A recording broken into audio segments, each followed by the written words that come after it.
네, 3교시 시작하겠습니다. 3교시는 법규 문제 분석 실습이고요. 컨텐츠는 33회입니다.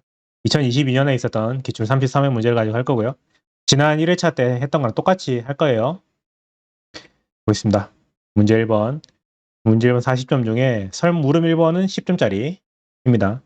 10점짜리지만 이따 보시면 아는데 이 회차, 33회가 사실 그렇게 내용적으로 보면 어렵지 않은 해였거든요. 근데 이게 브리타 문제가 여기 있습니다. 그래가지고 아무튼 쉽지 않은, 하필 문제 1번에 물음 1번이 처음 보는 문제가 나와가지고 많은 수험생들이 당황을 했을 법한 그런 회차였어요. 그리고 이제 브리타가 나왔을 때 당황하지 마시고 전략적으로 잘 승부를 해야죠.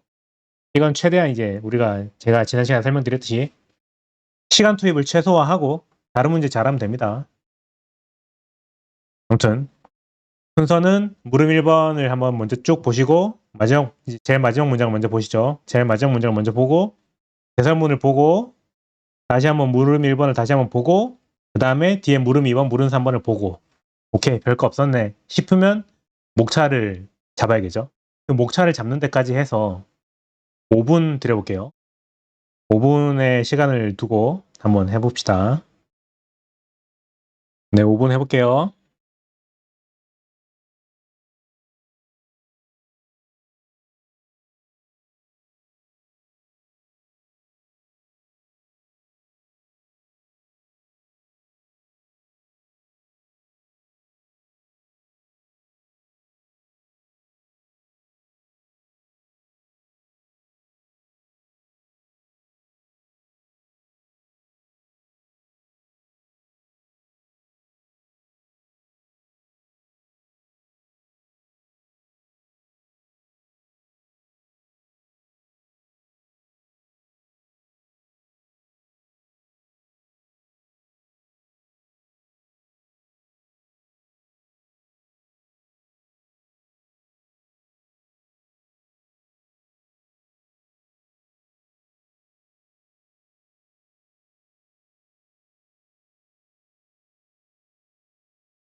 네.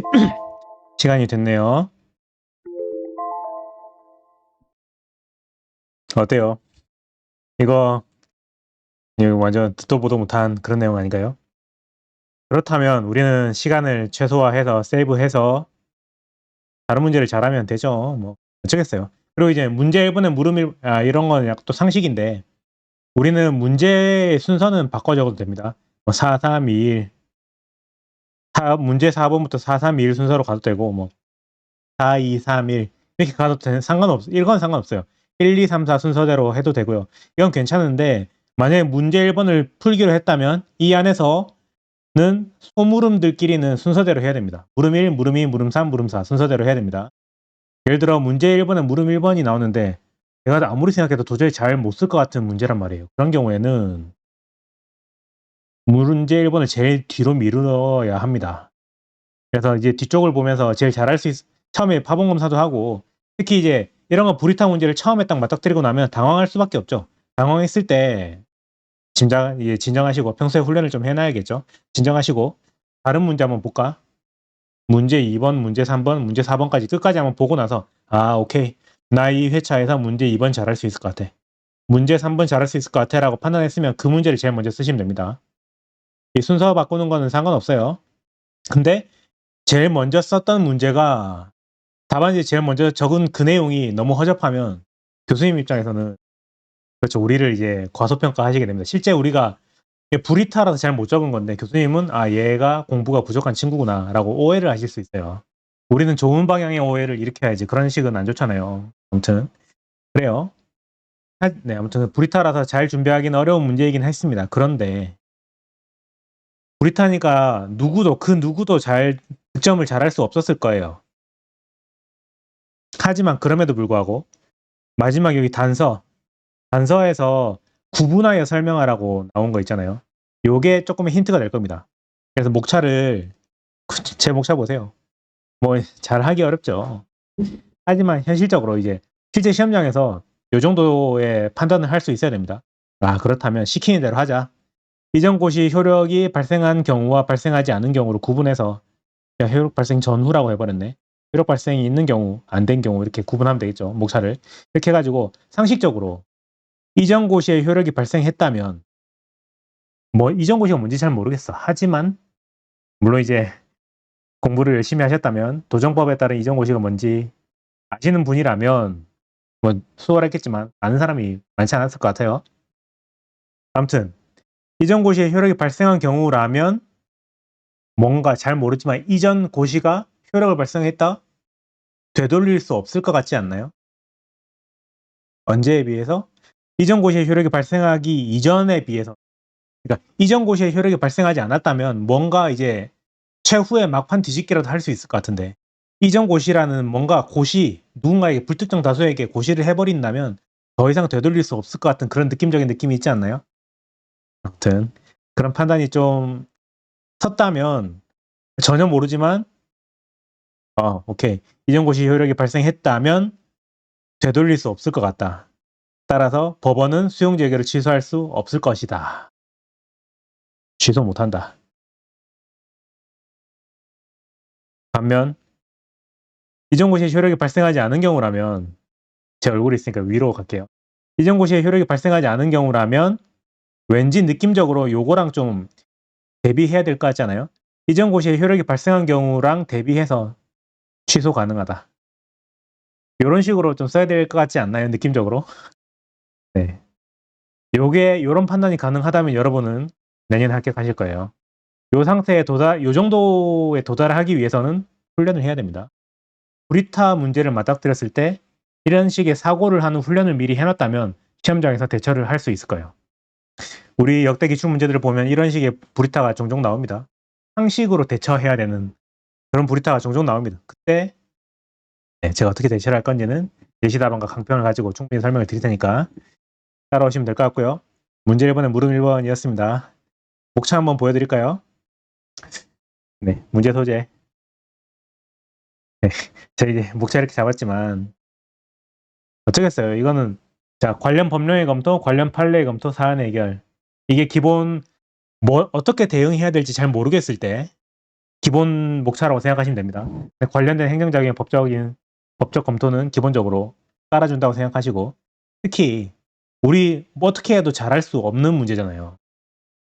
그때 관련된 행정작용을 앞쪽에서 검토를 해줌으로 인해서 조금이라도 득점을 할 수 있습니다. 예를 들어 수용 재결이라든지 앞에 나오는 이제 네, 아무튼 적고 안 적고가 차이가 좀 있어요. 실제로. 네. 아무튼 잘 모르겠으면 생략 가능이라고 했지만 가급적이면 오히려 불이타일수록 하나씩 적어주시기를 추천드리고요.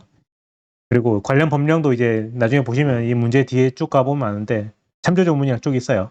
근데 참조조문이 설문 1번을 푸는 데는 큰 도움은 안 됩니다. 아무튼 그래도 만약에 가지고 올 수 있는 게 있다면 가지고 오시는 게 좋겠고, 관련 판례 네 사안 해결 이렇게 하시면 되고, 목차는 이렇게 세부적인 목차는 이렇게 저는 짜봤고요. 결론은 미리 말씀드리지 않겠습니다. 왜냐하면 여러분께서 고민을 하셔가지고 결론을 내리셔야 되고, 그 결론을 뒷받침하기 위해서 이제 네 아무튼 온몸을 막 비틀어가면서 어떻게 해야 내가 그래도 조금이라도 그럴싸한 글을 써낼 수 있을까를 고민하시면서 목차를 한번 짜보시고 답안지를 써보시기를 추천드리고요. 다음 시간에 강평으로 설명을 한번 드려보겠습니다. 근데 그거는 제 생각이고, 만약에 내가 시험장에 들어갔다면, 제가 시험장에 들어갔다면 이렇게 했을 것이다 라는 샘플을 보여드리는 것이고요. 각자의 방식을 찾으셔야 됩니다. 각자의 생각을 글로 잘 표현하는 그런 걸 훈련을 하셔야 됩니다. 제가 시켜드리는 거죠. 물음 2번 가보겠습니다. 물음 2번은 우리 아까 대설문을 봤기 때문에 물음 2번은 같이 볼게요. 이거는 10점짜리고 사실 이거는 같이 뭐 분석할 만한 내용도 아닙니다. 처음부터 이거는 보시면 소설문 제일 마지막부터 봐야 되는데 통으로 한 문장으로 되어 있기 때문에 그냥 바로 볼게요. 일법 토지보상법 시행규칙. 첫째 줄을 이걸 읽으면서 시간 투자를 하시면 안 됩니다. 오케이. 우리 법 시행규칙 제26조 1항에 따른 사실상 사도의 요건 설명하고, 첫 번째 설명하래요. 약술이죠. 첫 번째 사실상 사도의 요건 설명하고, 이에 따라 A토지가 사실상 사도로 인정된 경우와 그렇지 않은 경우에 보상 기준이 어떻게 달라지는지 설명하래요. 보상 기준 이 넘버링을 요 위에다 해야 되겠네. 간단하죠. 사실상 사도의 요건 설명, 인정되는 경우와 그렇지 않은 경우의 보상 기준. 심플하죠. 목차를 한번 보여드리면 관련 법령의 검토, 관련 판례의 검토, 사안 해결. 자, 이게 기본적으로 목차의 기본 포맷이라고 생각하시면 이제 목차 짜는데 고민이 없게 할 수 있습니다. 관련 법령 검토에서 사실상 사도의 문제에서는 우리한테 요건을 쓰라고 했어요. 요건 설명하라고 했지만 우리는 요건만 쓰는 게 아니라 묻지 않은 의의를 써주시고 행위규칙 26조를 써주시는데 대외적 구성력 여부를 쓸지 말지를 판단을 하셔야 됩니다. 이 10점짜리 문제거든요. 10점짜리 문제인데 쓸까 말까? 네, 이 해당 규정에 대외적 구성력 여부를 쓸까 말까 고민을 해보시는데 저는 쓰는 게 맞다고 생각합니다. 왜냐하면 이 뒤에 나오는 요거 어디 있냐? 보상 기준이 어떻게 달라지는지, 이게 법이기 때문에 3분의 1 아니면 3분의 1 감가하지 않고 일반적인 토지처럼 평가할지 이렇게 해요. 3분의 1 아니면 뭐 100%. 이게 달라지는 이유는 해당 규정이 법이기 때문에 그렇다고 저는 생각을 하거든요. 그래서 저는 고민 끝에 대적 구성력 여부를 적었습니다. 사안 해결 여기 사안 해결이라고 하지 말 걸 그랬네. 사안 해결이라고 하지 말고 보상 기준이라고 하겠. 이렇게 하고 싶네요. 제가 이렇게 목차를 보여드리는데 이건 저의 목차예요. 각자의 목차를 세우시기 바라고요. 거듭 말씀드리지만 결국 답안지는 하나의 글입니다. 나의 생각을 교수님한테 전달하는 커뮤니케이션의 수단이에요. 내 생각대로 쓰셔야 됩니다. 제가 목차를 보여드리지만 네, 이건 저의 생각일 뿐입니다. 각자의 생각대로 이제 답안지를 쓰고 나서 오케이, 이 정도면 내가 하고 싶은 얘기 다 했다 싶을 정도로까지 목차를 고민을 해보시기 바래요.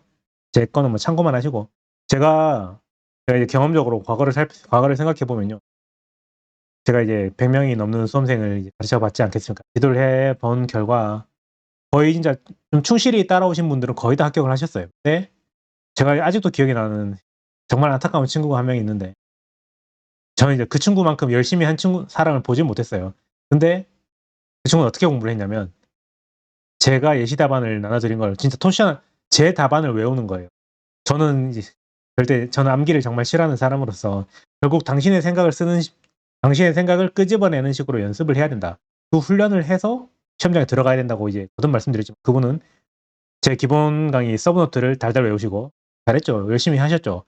거기까진 좋았는데 모든 문제를 풀 때 제가 쓴 문장을 달달 외워 가지고 그대로 복사 붙여 넣기를 하는 식으로 공부를 하더라고요.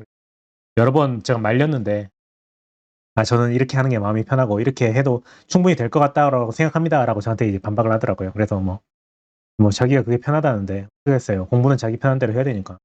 그랬는데 네. 아마도 법규 제가 봤던 사람 중에 제일 열심히 한 사람이었는데 고득점을 못 했습니다. 법규 50 점을 넘지 못해 가지고 그래서 지금은 뭐 하시는지 모르겠네요. 아무튼 제가 지금 무슨 말 하는지 알겠죠? 외우지 마시고 자기 생각을 끄집어내는 연습을 하시기 바랍니다. 외우는 거는 시간이 많아요. 다음에 외우면 됩니다. 지금 우리가 하는 거는요. 목차 외우려고 공부하는 거 아니잖아요. 지금 우리는 어떻게 하면 좋은 답안을 쓸 수 있을까? 어떻게 하면 내 생각을 네. 어떻게 하면 남들이 써 놓은 거 갖다 붙여 넣는 게 아니라 내 생각을 글로 표현할 수 있을까? 제가 너무 어려운 거 시키고 있나요? 이제 뭐 법규 그냥 암기하면 되는 거지 뭘 굳이 그렇게까지 하느냐? 제가 너무 과도한 거 요구한다고 생각하시나요? 아무튼 뭐 암기하려면 알아서 하시고요. 따로 암기는 따로 하시는 거예요. 지금은 저한테 얻어갈 수 있는 거는 네, 제가 아까 말씀드린 내 생각을 글로 표현하는 요령 그런 걸 저한테 좀 배워갈 수 있는 시간이니까 잘 활용하시기 바라고요. 거듭 말씀드리지만 암기를 위해서 제 수업을 들으신다면 글쎄요. 기본 강의는 좀 도움될 수 있을까 모르겠지만 이 기출 문제 강의는 조금 글쎄요. 다시 한번 생각하시기 바라고요. 물음 3 번으로 가보겠습니다. 물음 3번 같은 경우에는 요거는 목차 이제 소설문만 보시면 될 것 같아요. 소설문만 보시고 목차 잡는 데까지 이제 3분 드릴 테니까요. 같이 한번 해 봅시다. 3 분. 네, 3분 시작하세요.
네, 시간이 됐습니다.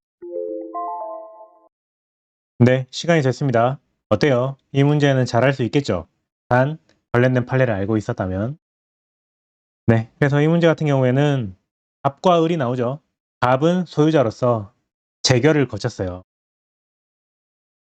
여기 나오는 너무 많이 적어놨네. 갑은 주거전비에 관해 재결이 있었어요.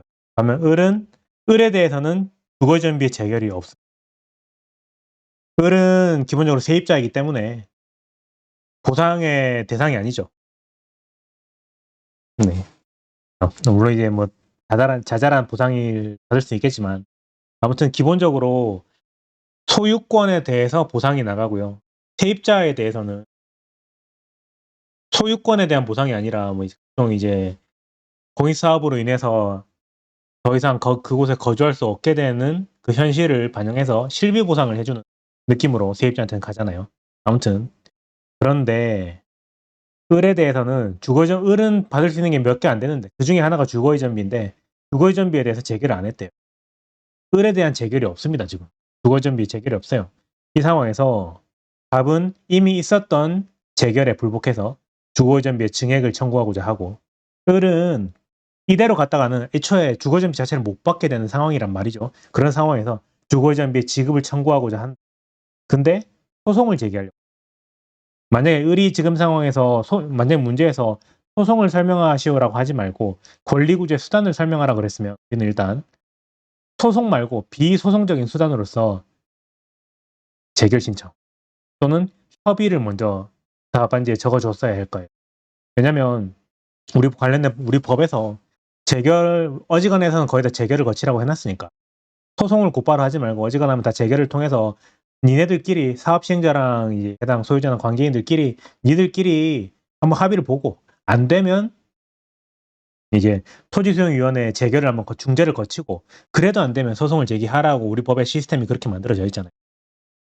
그래서 만약에 문제에서 소송이라고 하지 않고 그냥 단순히 권리구제 수단을 설명하라고 했으면 우리는 조금 더 폭넓게 접근을 해서 비소송상의 수단으로서 일단 협의를 먼저 하고 주거전비의 지급을 청구하고 주거전비를 청구하면서 지급 청구를 하면서 협의를 한번 해야죠. 사업시행자랑. 여기선 조합이 사업시행자죠. 아무튼 했는데 협의가 안 됐을 때 그 다음에 재결을 거치고 그 다음에 소송으로 가는 게 정상적인 루트인데 이 문제에서는 그냥 소송을 물었기 때문에 우리는 곧바로 소송을 이야기하면 되고요.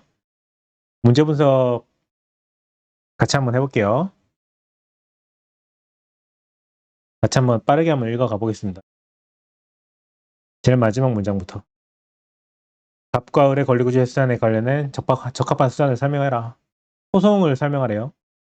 주거전비에 관하여 주거전비가 나왔네. 갑이 누구지? 잘 모르겠지만 갑과 을 앞에 대설문을 보면서 캐치를 해야 되는 거지만 우리는 아까 대설문을 봤기 때문에 갑은 소유자라는 걸 알고 있죠. 하지만 다시 대설문으로 돌아가서 다시 한번 확인을 해야 돼요. 우리 위에 아마 여러분의 답안지에는 실제 시험장에서의 답안지에는 옆에다 메모가 되어 있겠죠. 갑은 소유자, 을은 세입자. 근데 주거이전비네? 그렇다면 공부를 열심히 한 우리들이라면 갑은 소유자에 대한 주거이전비, 을은 세입자에 대한 주거이전비가 문제가 되겠구나 라는 게 약간 머릿속에 팍팍 팝업이 되고 있는 상태였으면 좋겠습니다. 그러면 그 팝업이 된 상태면 아마 고득점을 하겠죠. 아무튼 갑은 소유자니까 1항에 따른 요건을 갖추고 있고 이 문제에서는 20점짜리 배점이지만 요건을 적으라는 게 아니겠구나. 이렇게 또 설문을 읽어가면서 판단을 할 수 있습니다. 요건을 갖추고 있고 그러면 갑은 요건을 충족한 주거전비 2개월치를 받을 수 있는 사람이겠구나. 그리고 을은 같은 조 2항에 따른 요건을 갖추고 있다. 을도 세입자로서 4개월치 받을 수 있는 사람이구나. 요건을 다툴 일은 없겠구나라고 이제 머릿속에 예상을 하면서 쭉쭉 가는 거예요. 관할토지수용위원회는 수용 재개를 하면서 갑이 누구죠? 소유자 주거전비에 관해 재개를 하였으나 을의 주거전비에 대해서는 재개를 하지 않았대요. 갑은 징역 청구 오케이. 갑에 대해서는 보증서, 을에 대해서는 일반 당사자 소송을 제기하면 된다라는 게 우리 배경 지식이 있기 때문에 그 판단이 할 수 있고 목차는 이렇게 나왔습니다. 대설문에 뭐 특이사항은 없었죠? 문제 2분 물음 3이랑 관련해서 특이사항은 없었죠? 네, 없었습니다. 넘어갈게요. 목차는 네, 제가 이렇게 써놨지만 각자 알아서 하시면 되겠어요. 넘어가겠습니다. 여기까지 하고 문제 2번으로 갈게요. 문제 2번 30점. 물음 1번. 물음 1번은 제가 5분 드리겠습니다. 물음 1번과 관련해서 목차 잡는 것까지 5분 할게요. 네, 시작하세요.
네, 시간이 됐습니다. 같이 볼까요? 설문. 갑주장의 타당성을 검토하래요. 표조기의 법적 성질에 비추어 갑주장의 타당성을 검토하래요. 표조기의 법적 성질에 따라서 뭐 갑주장의 타당성 여부가 달라지나 보죠. 보겠습니다. 대설문으로 가서 국토부 장관. 국장은 빼죠. 표준지로 선정된 A토지. 공시지가 결정 공시했다. 표준지 공시지가를 국장이 결정 공시했네요. 국장은 A토지를 산정함에 있어서 부공법, 가통법 시행령, 부공법 시행령, 정하는 토지여건정의 조사사항. 법령에도 있겠죠. 근데 법령에는 모든 사항이 들어갈 수 없기 때문에 이런 훈령의 형식으로 아니면 이런 행정규칙에서 업무 매뉴얼 같은 걸 만들어 놓는단 말이죠. 표조기, 상, 이러이러한 배우지 상태 이런 거 추가적으로 고려해 평가했다. 오케이. 뭐 특이사항은 없죠. 갑은 소유자. 부럽네요. 상업용지 소유자. 부럽습니다. 여기까지 사람 2명이에요. 장관, 갑, 소유자. X시장. 시장이 등장했습니다.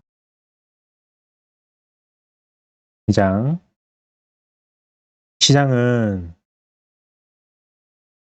A토지를 변경하여 B토지에 대한 개공 결정 공시 한 이후에 갑에게 통지했대요. 갑이 누구였죠? 소유자. 갑은 소유자였죠. 장관이 표준지 공시가를 단순히 행정청 내부에서만 효력을 가지는 행정규칙이라 이거죠. 이건 지금 갑의 주장입니다. 갑은 단순히 행정규칙에 불과한 국토부 훈령 형식의 표조기가 정하는 바에 따라 평가함으로써 결과적으로 부동산 가액 공시에 보면 법령이 직접 규정하지 않은 사항을 고려해서 평가했다. 그거 위법이다. 난 주장하고 있습니다. 법률 유보. 제가 아까 전에 쟁점 브리핑을 할 때 설명드렸죠. 법령 보충적 행정규칙 쟁점은 법률 유보의 원칙이랑 세트로 가는 경우가 많다. 바로 문제로 나왔죠. 그렇습니다. 만약에 표조기가 법이라면 표조기가 법령 보충적 행정규칙으로서 상위 법령인 부공법이랑 결합해서 대조 구성력을 갖는 법이라면 법령이 직접 규정한 사항인 게 되는 거죠. 제가 지금 한 말 따라오셨나요? 만약에 표조기가 법령 보충적 행정규칙이라면 상위 법령이랑 결합해서 마치 상위 법령의 일부분인 것처럼 기능하는 그런 법령 보충적 행정규칙이라면 갑의 주장은 타당하지 않게 되는 거죠.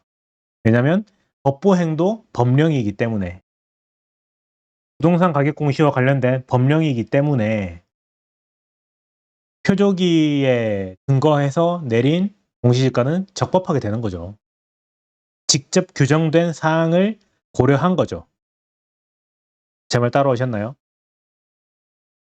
표조기가 법이라면 갑에게 내려진 표준지 공시가 결정, 그거는 법의 근거를 두고 한, 직접 규정을 두고 있는 처분이다. 따라서 법률 위반 원칙이 위반이 아니죠.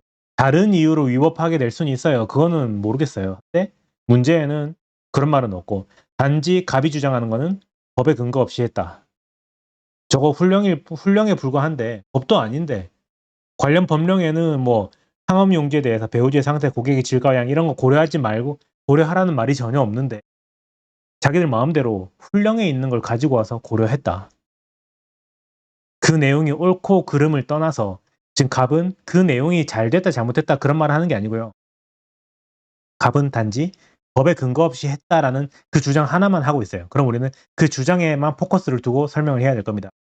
그게 법률 유보의 원칙인 거죠. 그래서 이 문제에서는 법률 유보의 원칙이 서브 쟁점이 아니라 오히려 이 문제 전체를 아우르는 큰 쟁점이구나. 물론 적을 말은 우리가 답안지에 적어야 될 메인 이야기는 법령 보충적 행정규칙에 대한 이야기지만 전체를 아우르는 큰 틀은 법률 유보의 원칙이겠구나. 라는 걸 시험장에서 판단하시는 게 아니고요. 미리 알고 있어야 됩니다. 왜냐하면 이게 처음 나오는 유형이 아니었거든요. 그 예전에도 과거 기출을 보다 보면 이런 포맷으로 법률 유보의 원칙을 가장 큰 틀을 가지고 법보행을 논리를 전개하는 그런 문제가 여러 번 나왔습니다. 기출문제를 보는 게 그런 데 의미가 있는 거죠. 그래서 미리 훈련된 상태에서 시험장에 들어가는 거예요. 시험장에 들어가서 이런 고민을 하면 안 됩니다. 아무튼 그리고 관련된 참조 조문이 있지만 특이사항은 없고, 제 목차는 이렇게 문제 소재 적어주고 법적 검토, 관련된 행정작용들이 있죠. 이 문제에서도 표준주 공시가, 개별 공시가 그런 거 있죠. 그런 이제 중요 처분들, 관련된 행정작용들의 법적 검토를 해주고요. 법령 보충적 행정규칙의 법적 검토를 해줘야 됩니다. 의의와 일반론을 먼저 적어주고 법보행에 관련된 일반론을 먼저 적어준 다음에 학설 판례 검토를 통해서 오케이, 나는 법보행이라는 쟁점에 있어서 판례와 같이 위임 여부를 먼저 따지고, 위임이 있었다면 위임 범위를 추가적으로 따져서 개별 규정이 법보행인지 아니면 단순한 행정규칙에 불과한지를 판단하겠다라는 나만의 기준을 검토해서 보여주고, 그 나만의 기준을 가지고 표주기의 법적 성질을 따져주는 거예요. 위임 여부, 위임 범위, 위임도 있었고 표준지 공시가를 이제 조사평가를 할 때 쓰라고 만들어 놓은 거구나. 그럼 위임의 범위는 표준지 공시가 이제 조사평가 업무를 할 때 그 범위 안에서는 법으로서 기능을 하는 것이겠구나 라는 걸 소개를 해서 적어주고, 자, 다시 법보행에 대한 일반적인 내용을 검토를 먼저 해주고요. 그 다음에 표적에 대한 이야기를 해주고 그 다음에 사안의 해결을 하는 거예요. 그러면 여기서 이제 고민을 하게 되죠. 법률 유보의 원칙이라는 걸 적긴 적어야 될 것 같은데 어디에다 적어야 될까? 고민을 한번 해보시기 바랍니다. 요 뒤에서 적을까? 아니면 이 문제 전체를 아우르는 쟁점이니까 앞으로 빼서 적을까? 고민을 한번 해보셔야겠죠. 그거는 여러분의 몫으로 남겨드리겠습니다. 다음 시간에 강평으로 한번 보여드릴게요. 아무튼 그렇고, 이건 묵차 예시로 보여드리는 겁니다. 알아서 하시면 될 것 같고, 법률 유보의 원칙을 적을까 말까? 안 적어도 되거든요. 근데 적으시는 게 당연히 우월 전략이죠. 제가 지금 변명을 하고 말한. 써야 됩니다. 법률 유보 원칙 써야죠. 여기 쓸 거냐, 앞에 쓸 거냐. 그리고 관련된 행정적인 법적 성질을 적어줄 거냐 말 거냐. 이거 선택 사항입니다. 이거는 그냥 예시 목차고, 간단하게 쓰면, 굉장히 이제 심플하게 쓰면 이렇게 써도 된다라는 거 보여주는 예시 목차고, 변명 같아 보이지만 변명 맞습니다. 죄송합니다. 아무튼 예시 답안, 이거는 정말 예시 목차예요. 각자 알아서 쓰시면 되겠습니다. 넘어가겠습니다. 물음 2번. 물음 2번은 같이 한번 볼게요. 이것도 그냥 두 문장밖에 안 되니까 바로 보겠습니다. 갑이 아까 토지 소유자였죠. 우분법 11조에 따라 X시장에게 개공 결정에 대한 이의를 신청하였으나 기각되었대요. 네. 이의 신청했는데 기각되었다. 이 경우 갑이 소유자가 계약 결정에 불복해서 행정심판법상의 행정심판을 제기할 수 있는지 설명하시오. 아까 제가 우리 쟁점 분석할 때 이야기했던 행정심판 재청구 금지 원칙, 재청구 금지 원칙. 만약에 이의 신청이, 여기 나오는 이의 신청이 행정심판의 성질을 가지고 있다. 단순 민원 제기가 아니라 행정심판의 성질을 가지고 있다면 재청구 금지 원칙에 딱 걸려가지고 행정심판을 제기할 수 없을 거예요. 다시, 우리 부공법상의 이의 신청이 특별행정심판이라면 일단 특별행정심판도 행정심판이잖아요. 따라서 행정심판법상의 재청구 금지 원칙에 걸려서 행정심판을 제기할 수 없을 것입니다. 그렇다면 이의 신청은 과연 특별행정심판인가요? 아니면 단순 민원 제기 절차에 불과한 것인가요? 를 적어주면 되겠죠. 그래서 재청구 금지 원칙 적어주고 이의 신청의 법적 성질하고 사안 해결을 하고 이렇게 목차를 잡았습니다. 특이한 건 없죠? 여기까지 문제 2번이었습니다. 문제 3번으로 한번 가볼게요. 문제 3번은 20점짜리. 특이사항은 없고 같이 한번 볼까요? 이건 한번 시간 재서 한번 가볼게요. 이거는 3분 가겠습니다. 3분. 네, 문제 분석해서 목차 잡는 것까지 3분 해서 가볼게요. 시작하세요.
네, 시간이 됐습니다.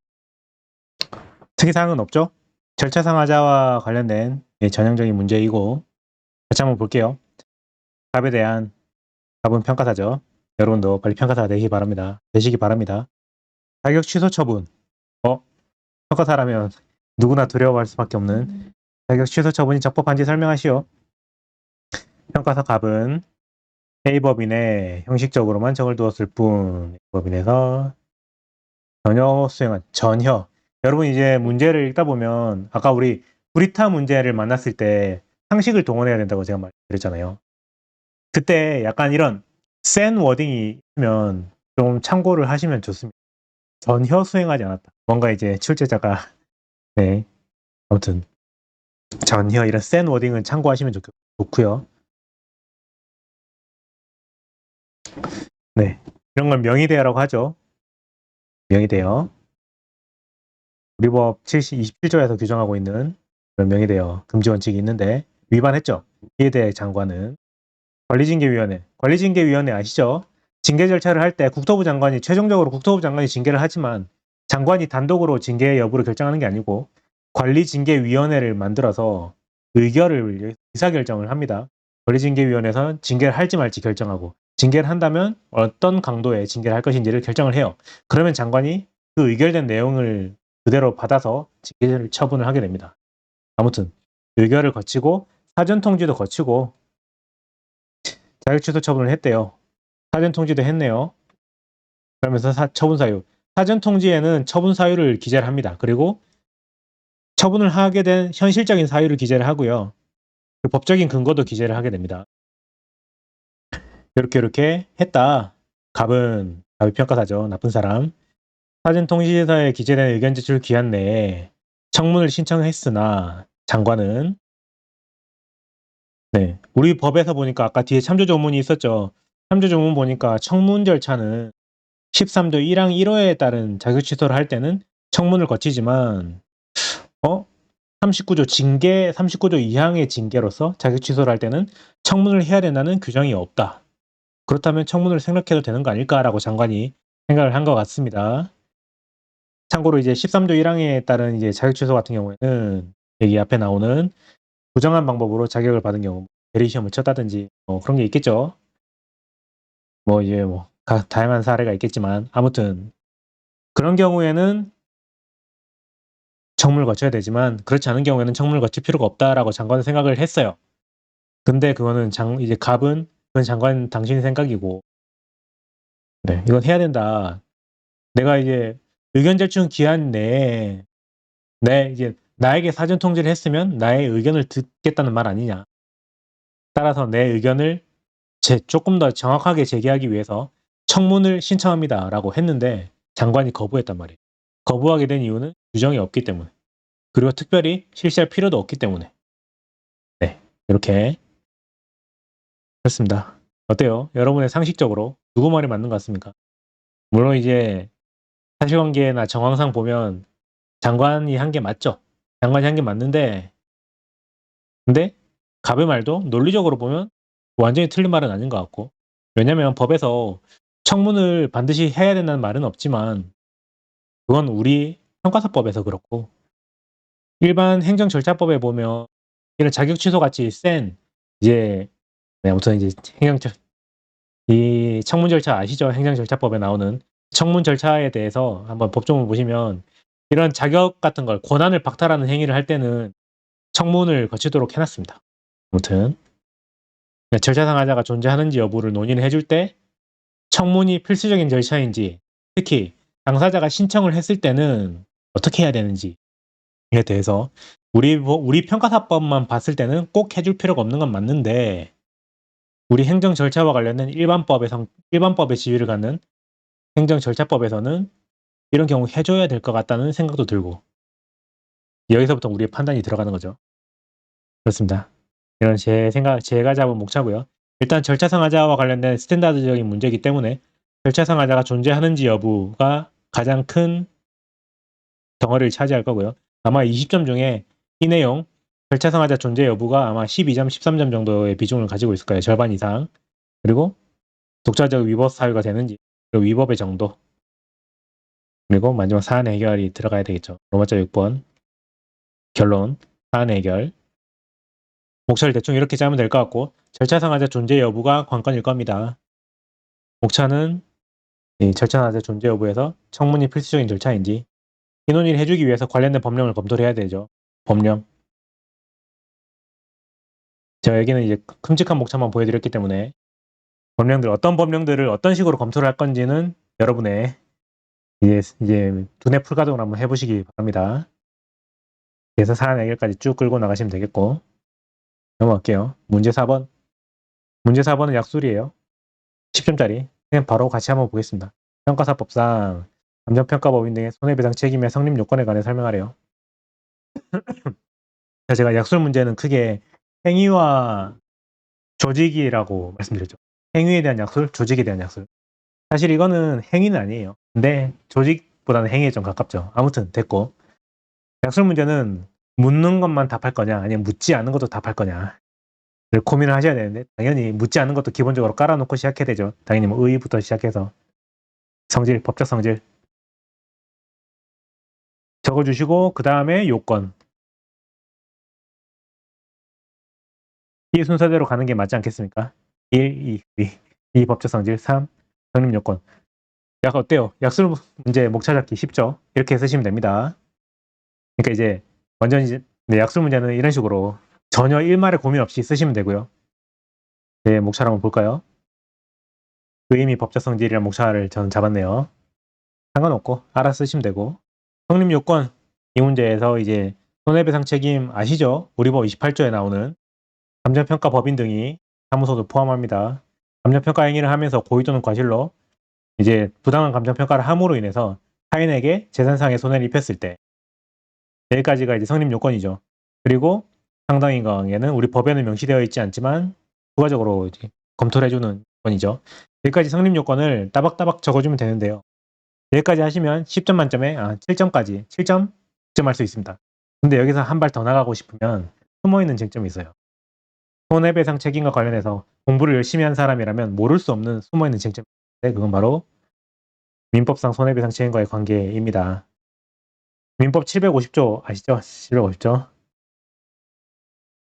이 쟁점 아시죠? 만약에 이 손해배상 책임이랑 이게 아시죠? 제가 굳이 기본 강의 아니니까 이 설명 생략해도 되나요? 논리만 설명드리고 넘어갈게요. 만약에 민법상 손해배상 책임에, 그러니까 이제 만약에 우리 평가사법이 민법의 적용을 배제하는 우리 평가사법 28조, 우리 평가사법에는 28조의 손해배상 책임 규정이 민법의 적용을 배제하는 특례 규정이야. 특별법의 지위를 가지는 규정이라면 민법 750조의 손해배상 책임 규정은 우리 감정평가 제도와 관련해서는 적용이 되지 않을 거예요. 제 말 따라오셨나요? 특례 규정이라면. 우리 평가사법 28조에 있는 손해배상 책임 규정이 특례 규정이라면,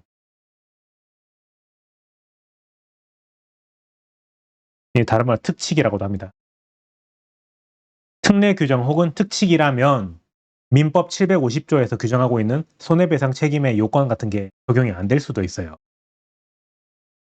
그런데 과연 특례 규정일까? 아닐까? 하는 그 내용 아시죠? 여기서 설명을 생략하겠습니다. 그렇다면 이 내용이 어디 들어가야 되냐면 여기 들어가게 되겠죠. 손해배상 책임의 법적 성질, 여기에 들어가게 될 겁니다. 아무튼 이렇게 목차 약속 문제 이렇게 하면 끝인가? 네, 끝이네요. 이렇게 2회차 강의는 여기까지고요.